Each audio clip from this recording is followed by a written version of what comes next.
Hi, I'm Sadat Mohammed and welcome to another edition of Ducor Sports Weekly Roundup.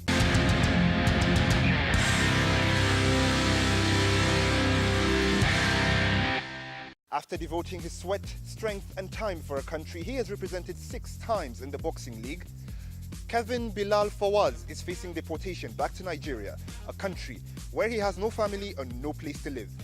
Fawaz said, "I'm allowed to box for England, but I'm not allowed to stay in England. I've spent over half of my life here. I went to school here. I lived here. I boxed for England 6 times and never lost. I am a national champion. In 2014, I even boxed for England against Nigeria, the country they want to deport me to." He was brought to the UK illegally by an uncle when he was 14. Fawaz was made a domestic slave, being forced to cook and clean for a family and never leave the house. He ran away at the age of 15 and was put into care by social services. The constant rejection to his application for home residency by the Home Office have come at a very heavy cost. His wife left in 2014 because his lack of work permit meant he could not support her. His progress from amateur boxing to a professional level is also on halt because of the game situation. "I haven't been allowed to work or claim benefits. I am a national champion. I have got 3 championship belts in 3 different weight classes. I was ranked number 4 in the country." That's the Amateur Boxing Association. The 29-year-old boxer also admits he is technically stateless, as his parents were Lebanese immigrants to Nigeria and they themselves didn't have Nigerian citizenship. His mother is deceased and says he has no idea where his father is. "I have no other family to go back to. I don't know anyone in Nigeria or anything about it. All I know is here." Imagine how it feels to represent a country and then to have that country turn around and put you in what feels like a prison, he lamented. Defending champions Uganda will be facing off Group B runners-up Zanzibar, while Kenya will be facing off Burundi for a spot in the finals of the 2017 CECAFA Senior Challenge Cup. Uganda, who progressed as Group B leaders with 5 points, will have to go past Group A surprise package Zanzibar, who finished as runners-up with 7 points. This is going to be a tricky match for the Cranes if current form is anything to go by.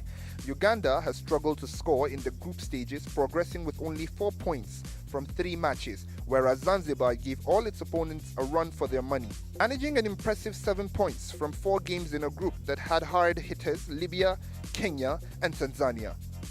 Only Uganda will miss players due to suspensions. They will be without the services of defenders Timothy Dennis, Awani and Isaac Muleme, who were red-carded during the 1-1 draw with Ethiopia on Sunday.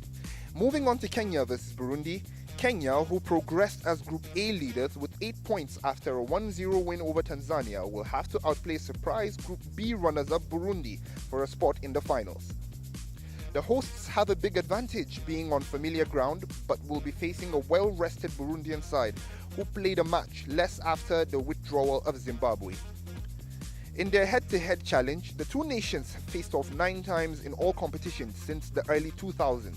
Burundi has a slight upper hand over Kenya with 3 wins, 2 draws and only 2 losses. In the CECAFA tournament alone, out of 3 encounters, both sides have just a single win and 2 draws.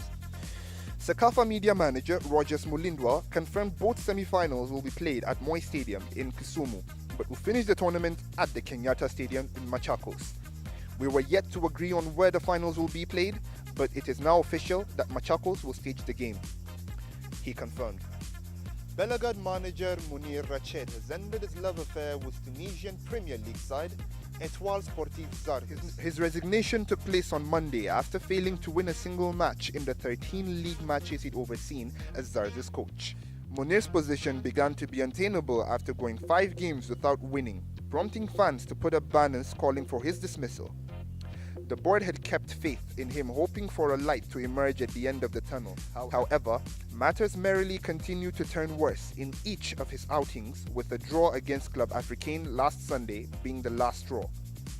A meeting was summoned in the aftermath of the Sunday encounter, where the board, out of respect for Munir's long-standing relationship with the side, suggested he resign to save the club from plummeting any further.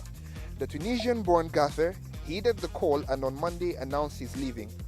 An interim coach is expected to be named this week. Munir, whose favorite system is 4-5-1, was appointed last November after previously serving as the team's sporting director, assistant and youth coach. Etoile Sportive Zarzis sits second from bottom, collecting just 6 points, losing 7 of their 13 games. LeBron James is a player who has never been scared of using his platform to speak. He's an active social athlete who has commented on police violence in the United States, racial discrimination, and even Donald Trump.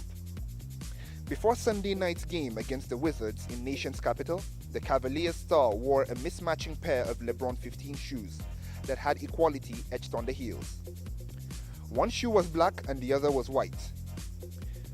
While James has always been socially active, he's also been something of a spark for other players to feel that they can do the same. Within the last season, the NBA has told their players that if they feel they should, they can use their platforms to speak up on social issues. It's something that many players and the league itself has embraced over the last season. And that's it for this week. For more news and updates, visit our website, ducorsports.com.